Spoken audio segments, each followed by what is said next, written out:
Hello and welcome. I am Kim Keen, host of the One of a Kind You podcast. I started this podcast to share my journey with my past self, a woman who was struggling with leaving her teaching career and adjusting to stay-at-home mom life, to help other women with their motherhood journeys or their work-life balance journeys so they can let go and make themselves a priority without all the sacrificing. And so if you're a regular listener to One of a Kind You, thank you so much for taking the time to tune into another episode. And if you are new to this podcast, welcome. We're equally excited to have you join us as well. So the way that this works is I usually share a journal entry of mine from when I was in the thick of the struggle, but today we have a special guest with us. Her name is Jennifer Hernandez, and she is here to share about her memoir that she wrote. It's called No One Can Stop Me But Me, and it comes out early January of 2024, which I can't believe it's almost 2024.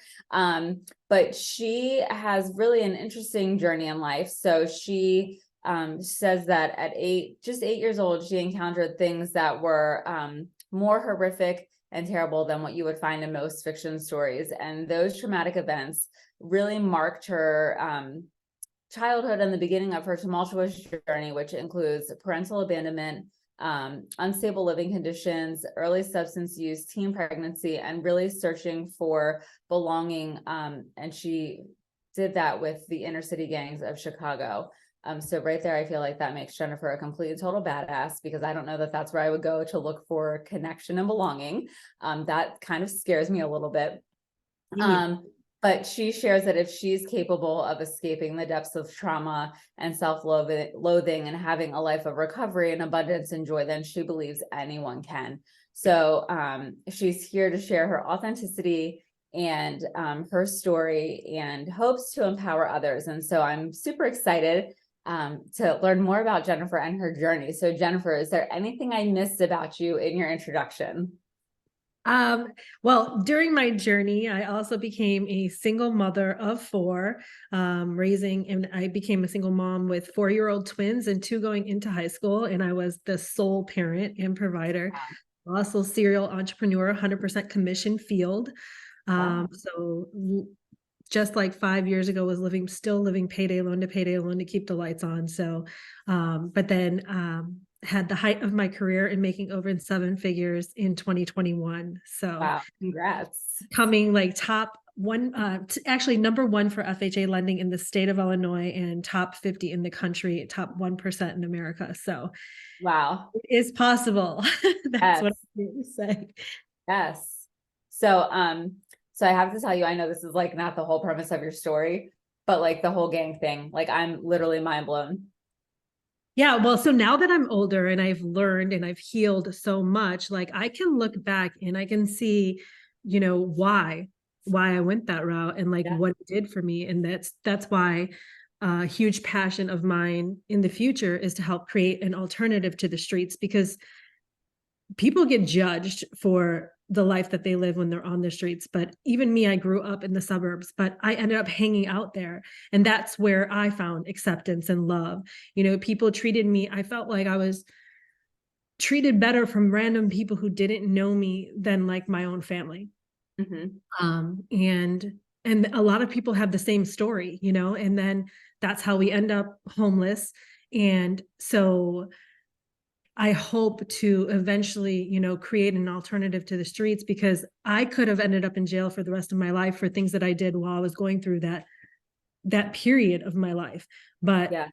luckily for me, I didn't, and also getting pregnant, my daughter was literally my destiny, which is why I named her that and moved out of the city. And she was my reason to have a different life. So, sometimes people just need one person really to really reach down and love them and let them know that like I understand. Yes.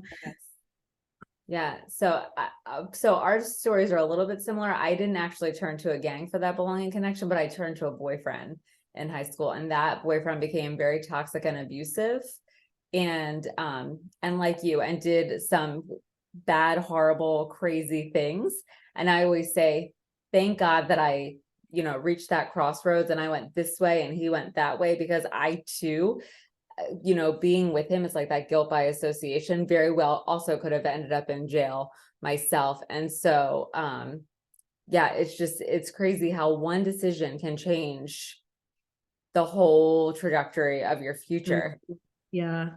And you know, and so that's the thing. I think early on it started like, so I started running away from home at 13. So Mhm. gangs didn't happen until much later, like 16, maybe 15, yeah, 16 actually. So first it was running away from home, then boys, then drugs, and Mhm. then like gangs. It was like there was nothing I could do to escape the pain that I was feeling inside, the emotional Mhm. pain that I was not aware was happening, you know.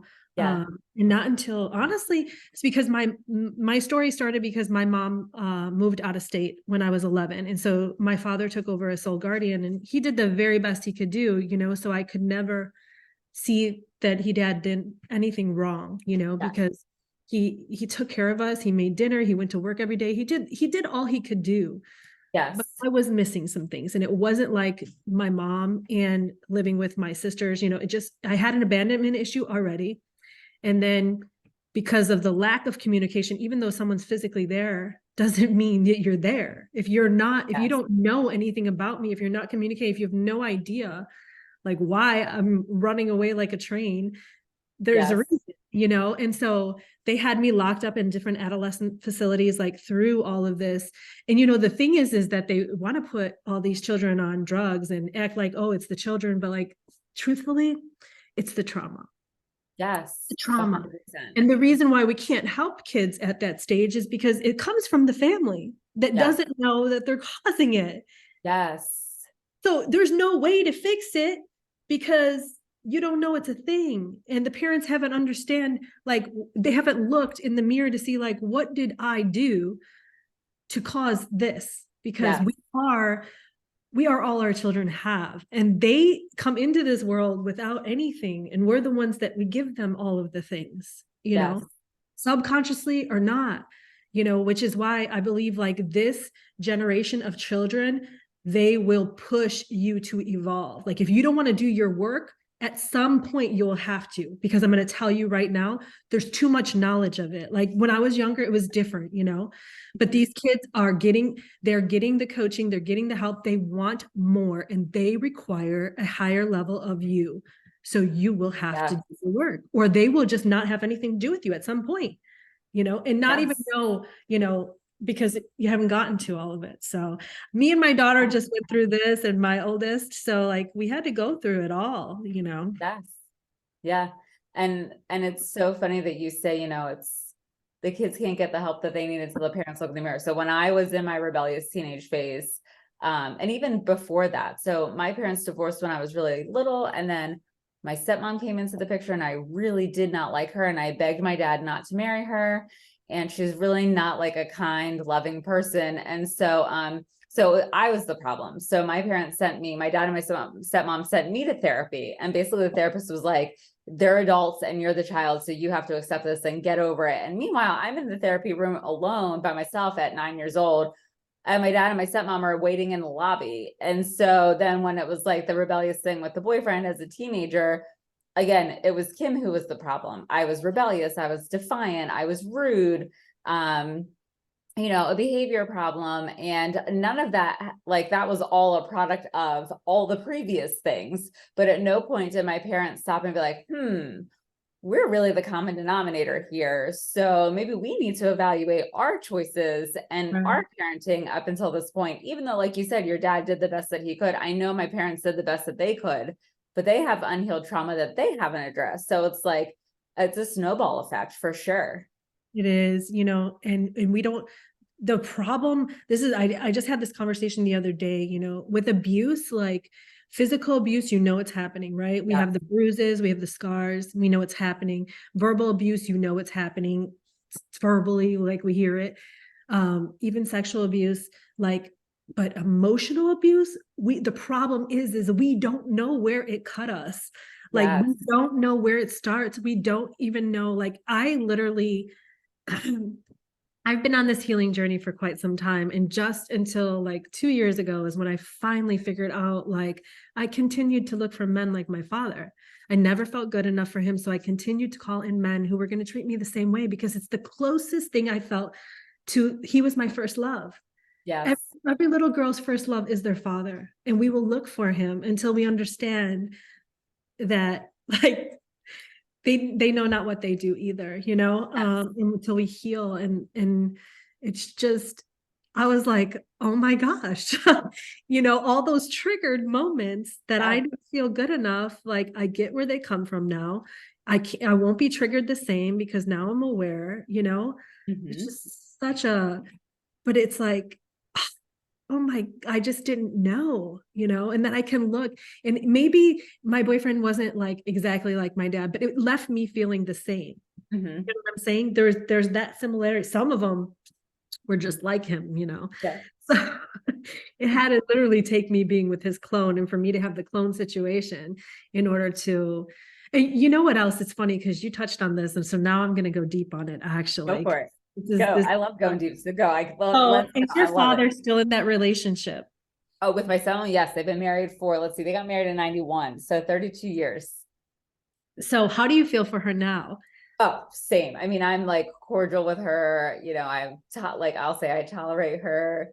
Yeah. Um, but yes, it's like, still like after all this, she's been in my life since I was 6 years old. She still Oh, introduces me as her stepdaughter. right. So mine was the same. Okay. My Yeah. dad moved in with the girlfriend. She threw me out the day I moved in, and it was just not a good relationship. And she didn't, I didn't feel like she liked me, and she did a lot of things that hurt me throughout the years. But now, like, I have this insane love for her because the truth is that my dad is not an easy person. And it took his mirror in order to tolerate him and have a life with him. Yeah. And so, like, I'm so grateful for her because without her, he probably would be by himself. And I Yeah. would hate that. And he's seen the world with her. Like, he gets to, like, he lives life to the fullest. Now, maybe I, didn't get to have all the relationships that I wanted to, but I'm so grateful for her now. Yes. And um, because yeah, like I would hate that he would be alone, because that just, to me, is like the saddest thing ever. And Yes. he's literally seen the world, and they love each other, but of course it took someone like him to be with him because he is difficult, he is Yeah. not easy, and so they can only call in who they are. That's And right. but how, think about Yeah. that, isn't that insane? Yes. So yeah, so of course, like it's water under the bridge. She's, good with my kids, and I say like tolerate, and that's not nice. I shouldn't say that. It's like it's definitely a different dynamic than it was many years ago. But Right. sometimes I have to chuckle because I've done my work, and of course there's always work to do. But like I've on that journey, so like now I just kind of chuckle because I have the awareness and the perspective. So I'm like, I know what's within my control, and I let some things roll. So Yeah, well, and I've let a lot of things roll too, but like, this is what I know to be true. And anybody listening, I will say, we need to listen to what the Bible says in regards to a couple things. Number one, do unto others as you will have done unto you, and we mhm. will all reap what we sow. Yes. The truth is that everybody does. Yeah. Like, so trust me, like, for the pain that is caused onto others, they feel that pain, the same exact pain that they Yes. cause to others, they feel. Yeah. And and I forgive her, like, completely. And that's the thing, um is like forgiveness and being able to, because my dad was my mom and my dad for many, many years. Like, I celebrated him on Mother's Day, because I didn't have a parent. So of course, how could I ever see the trauma that he caused me? Because without him, I was alone, Yeah. so I couldn't. But the truth is that, we didn't know how to communicate, and he didn't know what to do with a child whose mom left her, and he just did all he could do. And so I have to forgive her, forgive him, forgive myself for all Yeah. the self-destruction that I had to go through to become who I am today. But like, I'm so grateful for it, because we wouldn't be speaking. My book would not be able to impact the people that it's going to be able to impact, and to let people know that, like, you are in control. Like, we control our destiny 100%. Everything we call into our life is exactly what we need to help us evolve. Now, if you choose to ignore it and not heal and not grow, then you'll continue to repeat it, and it'll get worse and worse and worse until you have no choice. This is the life that we live. And so you just have to choose your heart, I guess. So Yeah, absolutely. I think because when we step out of that space, I'll say when we're not choosing our heart, we're typically in our head. yeah. And we're, overthinking and overanalyzing. And I feel like that's where we sometimes can get off track more easily. But if we can stay tuned into our heart and trust what we feel in our gut, that's more of I'll say like a true North Star, a true guiding point to help us continue on our journey, to be able to forgive the people that we feel have not been there for us in maybe the ways that we wanted to or needed them to. And really, be able to accept the life experiences that we've had and appreciate them for where they've gotten us. Yeah, absolutely. Because none of us would be who we are today without each and every one of those experiences. Nothing happens to us, it happens for us. That's right. We can sit and wallow in our pity as long as we want, but it will do nothing but keep you in there. Yes. I remember there was a time when I kept digging myself deeper and deeper, when I used to cry, why me? Like, why do I have to go through so much? Well, because I was meant to do so much in this world. I was meant to help and to reach others in a way that only I could if I had gone through the depths of hell, So I'm grateful. Yeah. And I think too, it brings, when we have those experiences, I think it helps us to appreciate what we have now. Yeah. More than we would have without them, So my aunt passed away in the fall. And so going to her services and seeing other family members who have not taken that crossroads turn yet. And I see the struggles that they're still enduring and, on how unhappy they are. And so when I got home that night, I said to my husband, I was like, if I had not taken that crossroad 21 years ago, I would still be on that path that my cousins are. And so I'm like, it really, when you see where you were and where you are and the experiences that you've had, it really does. I mean, the gratitude is just, I was just like, wow, like how grateful am I to be where I am today? It just made me appreciate the journey that much more. And the overcoming of it. Because like you said, it feels like you can always get stuck in that, like, why me spiral. And so when you can have that, like that bird's eye view and really tap into that gratitude, it's super powerful. Yeah, it is. It's so beautiful, to be able to just sit back and know that, like, the thing is like what you're doing now and what we're doing now, like you never know when you're going to touch like one of those cousins or your brother or your mother or your sister. And the more I know, then the more I've healed, the more it has trickled down into my family. And I'm so grateful. And, the thing is that everybody doesn't have to heal and everybody doesn't have to change, because the more work that I do, the more I'm able to understand and always have a loving heart and know I can see people for where they're at. And I have compassion for that because I was once there too, it's just, I do have to make sure that I keep my circle with people who are ready and willing to, to do the work and continue to grow. Cause we are who we surround ourselves with. So we do need to make sure we're evolving and pushing those limits. And that's why I'm grateful to be having conversations like this. It's beautiful. Yes, absolutely. Yes, I agree 100%, because it also too, I think it keeps us, when you surround yourself with people who are, on a journey of transformation and continued growth, and you meet new people and you surround yourself with them, it encourages you and motivates you to continue growing and keeping on your journey, because it's not always easy. So when you see other people, it's an inspiration. You're like, oh yes, to keep going, because these are the things that that I can accomplish. If they did it, I can do it. Wow, what a great thing. Like, oh, I'd love to try that sometimes. And so it gives insight, it gives hope, and it gives really inspiration to keep going on the journey. Yeah. And you know what it is too, is that everybody has a story. I mean, I know a lot of people don't want to share their story, but like they have no idea like who they could reach because they can reach somebody that me or you maybe can't, you know? Right. And so like even just us having this conversation, like there's things that I'm gonna take that I'm like, oh, you know, and there's things you're gonna take and you're, you know, and so it's just a constant like constant growth in which if we're not growing, we're dying, right? So we need to continue to, you know, look outside of ourselves and to people who are, you know, on the journey with us. So Yeah. Yeah. So you have done a lot of work. So I'm transitioning a little bit because I want to know about your book too. So you've clearly done so much work, and you're a single mom, so you have all the mom duties of running kids here, there, and everywhere. And I know you have a fur kid too.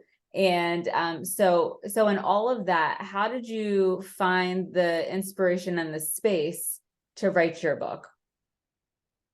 Uh, so there's not a whole lot of time or space. Yeah. And, you know, like being a single mother, like sole provider income, mom, dad, everything, to 4 children was not easy. And so if you talk to each one of my children, I think each one of them will say they missed out on a certain piece of me, Mhm. because I only had so much to give. But Yes.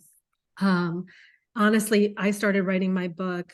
So I'm in the mortgage business and have been for 18 years. And in the last crash, I ended up losing everything. And while I was losing everything, my daughter was in film, and she had done a low budget film that won awards. So they came to drop it off, and they're like, you know, I told them like, I have great stories. If you guys ever run out of stories, she's like, you know, you can be a counselor and impact the world through film.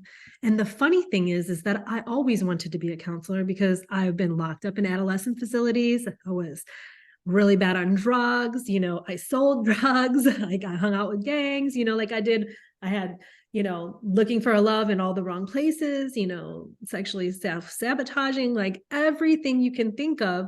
So I'm like, oh my gosh, I can impact the world through film. And my daughter has been an actress since she was 7. So I'm like, that's perfect. And I was losing everything and I was super depressed. And Mhm. I just picked up a notepad after she left that day, and I started writing my story.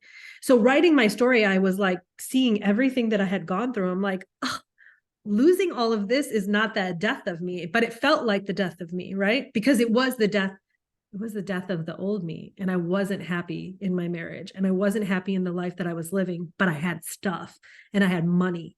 And so money and stuff sometimes masks our pain, right? Because we go shopping or we take a vacation or we buy ourselves something fabulous, but it prevents us from looking in the mirror and dealing with ourself. And Mhm. so when you're stripped away from it, and I just said this on a podcast the other day, and I think this is the problem with a lot of people that have money, is that they keep masking it.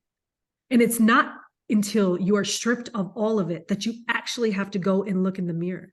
And then Yes. when we get away from it, you know, and there's money there, like we keep doing the things and we forget that so then we have to be stripped of it again. So just recently I was stripped of it again because I was like, hello, you still haven't learned the lesson, lady.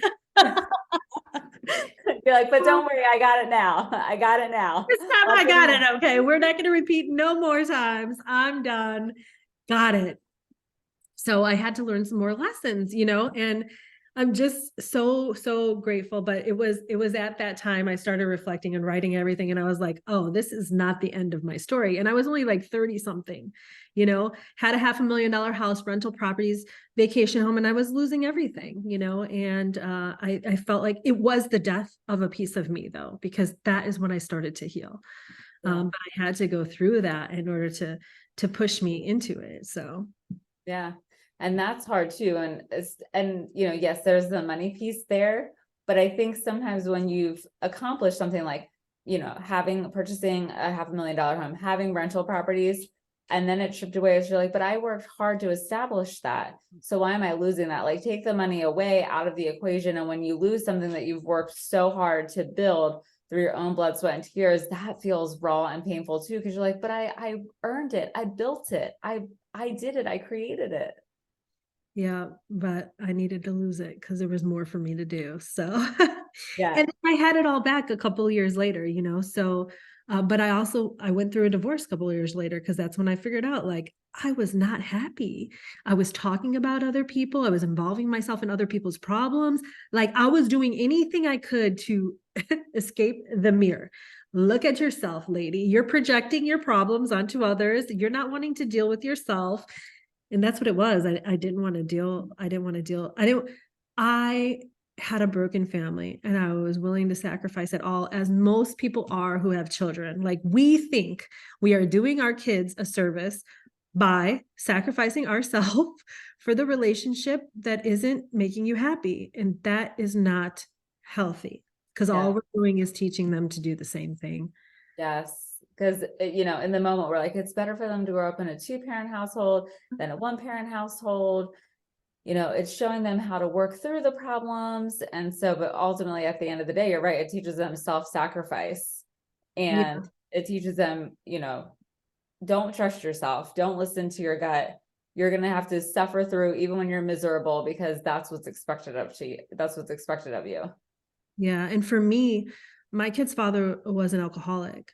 So, like, it was it was a step further. Like, he wasn't willing to do what needed to be done.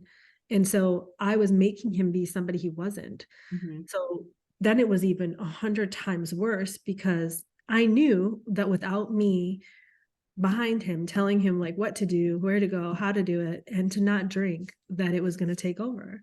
Yeah. And so that's why when I got divorced, it wasn't like I just got divorced. It was like I got divorced and then they lost him, which all stemmed to me filing for divorce, me. So I, was looked at like, what did you just do to us? But I did what was needed, and Yeah. he had And to go through what he had to go through. yeah, I think, in the moment, it probably felt really awful for your children, but I think as, time goes on and they look back on it, I'm sure there's an immense amount of gratitude, because you did something that was needed for the betterment of your family. Yeah. I mean, they do, because then they got to see, they got to see me heal, and Yeah. we start to learn how to love myself. And the fact that, and now my twins are 17 years old now. So I have two 17-year-olds and a 25 and 26-year-old, and they have seen me work. So they have my work ethic. They've seen me heal. So and the most important thing to me, forget about the financial success and everything else, is that my 20-year-olds are learning how to love themselves and heal before they have children. And Yes. that is the greatest thing I could ever do for them. Yes. It that's it. And I'm helping, like, my 26-year-old, he's my stepson, and I raised him since he was 4. And you know, both his parents are still around, but I'm helping him heal, his relationship with his mother. Yeah. And, and I was on the phone with her for a couple hours the other day, and, I want to help, like, her, she has hatred towards me for whatever. So, like, I'm like, please just forgive me. I Yeah. need you to forgive me. Michael needs, we need you to forgive me. Like, forgive me. He's a great kid. Like, and just being able to do that, that's the most important thing to me. When they have kids, like, they have a heightened level of awareness. They know their triggers. They know everything. So, I was been very vocal with all of them. I make them do all the things that I do, and it's great. It's Yeah. great. Yeah. Life, And life is tough, so they need to know. yeah. And I think that's such a huge, like, that's the biggest gift of all, is like changing the legacy. So when I started my healing journey, my goal was to break the cycle of the generational trauma and really leave a legacy for my kids then that is better than what was left for me. And so I think as we continue going on this healing journey, we work through our things, we're being role models for our kids of what it looks like to heal and do the work. I think that is the most powerful thing ever. Yeah, it is. It is the most, every time I give a speech or I do something, that is by far the most important thing. And then actually just recently, me and my daughter, because there was a period we weren't talking to each other, and how much, like, that, just think about how much that hurts, It was dreadful, but it was needed in order for us to heal, because like she had things she had to work on and I had things I had to work on, and we were basically projecting onto one another, because all of our relationships are our mirrors, right? So they're all of our important relationships with our family, our spouse, our business partnerships, they're all going to give us what we give. That's right. It's just what it is. So when we're getting something, you need to stop and say, well, where am I giving that? Am I giving something similar to that? You probably are. Yeah. This is exactly what you've called in for, exactly this reason, so that you can evolve, so but it was really hard. And we just went on a podcast and we kind of talked about, the relationship and how we had to go through some of the things, because it's really important. And I think a lot of parents' relationships are strained with their children. And I know how much it hurts, because it hurt both of us immensely that, we couldn't really stand to be around each other for a minute. Yeah. But now we're best friends. So Oh, good.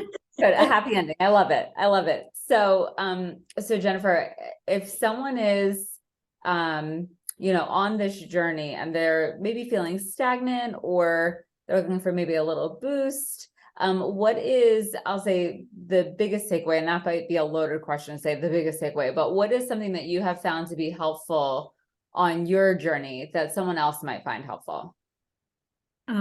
So everybody's at different phases, but I will forever say that I think my most important thing is forgiveness. Mm-hmm. To forgive those who have wronged you, forgive those who have hurt you. They know not what they do. And just understand that they will reap what they sow. And you don't, it's not for us to give to them. They will, that's just the way the world works. It is what happens to us all. And so when you find the peace to be able to forgive those who hurt you, and they may have done it, you're not forgiving them for them. You're forgiving them for you, because you are in a cage to the trauma that they caused you, or the pain they inflicted on you. You're the one stuck there. You're not mattering to them. They're going on there. They don't even know how much pain they have caused you. They don't care. They don't see it. It's not the same. It's your pain. It's your trauma. You must forgive them, or you stay stuck there, and it will cause you harm. It isn't causing them harm. They have moved forward. So that is literally that. If you can do that, then you can look at others and start to see the place that they're at, and know that, like, someone may be having a bad day or going through a rough thing. And even though they're maybe swearing at you, or they may have had road rage with you, but that has nothing to do with you. Like, yeah. I feel for the people who I have road rage with me now, because I'm like, wow, it must be really tough. Yes. Whatever it is, you are in pain and you're trying to give me your pain. So just have that you have so much more peace and so much a more calm life, to know that, like, this isn't about you. Them talking about you, that's not about you. That's just them living in their lower self right now, because they haven't started to do their work. Yes. I know, because I did it. So forgive them. We know not what we do. Yes. Yes, I love that. And so this has been such a great conversation. And ladies, if you found this episode helpful, please feel free to share it with a friend. And the link to Jennifer's book will be in the show notes. So no need to feel like you need to go Googling Jennifer Hernandez. Yes, it's a beautiful cover, by the way. And so it does not come out until January 15th. 16th. I almost said 14th, but I had 2024 on the brain. So January 16th, 2024 is when it is released. So the link to the book will be in the show notes. So you can literally just head right to the show notes, click the link, and learn more about Jennifer's journey and her life experiences. Because, I mean, let's face it, her story seems pretty fascinating. I mean, because how many people say that they like hung out with gangs? So, yes, I'm still hanging on to that, because I'm still like a little bit mind blown. So, and I know there's like so much more to the story than that. So I don't want to minimize anything else that you've experienced, but like, that is like, whoa to me. Wait till you see the documentary. You're going to be blown away. Yes, I am definitely going to be like tuning in and watching that for sure. So, This has been so great, Jennifer. Thank you so much for taking the time to come on and chat with me this evening. It's been an absolute pleasure. And ladies, if you would be so kind to leave a review, I would greatly appreciate it, because I take the time to read all the reviews to ensure that this podcast continues to be a place of support and guidance, and really a one-stop shop, because us ladies, we have got to stick together. So thanks so much for tuning in, and I will see you all next week. Thank you so much. Yes. It's been a pleasure and an honor. Yes, it has. Thank you. Thanks.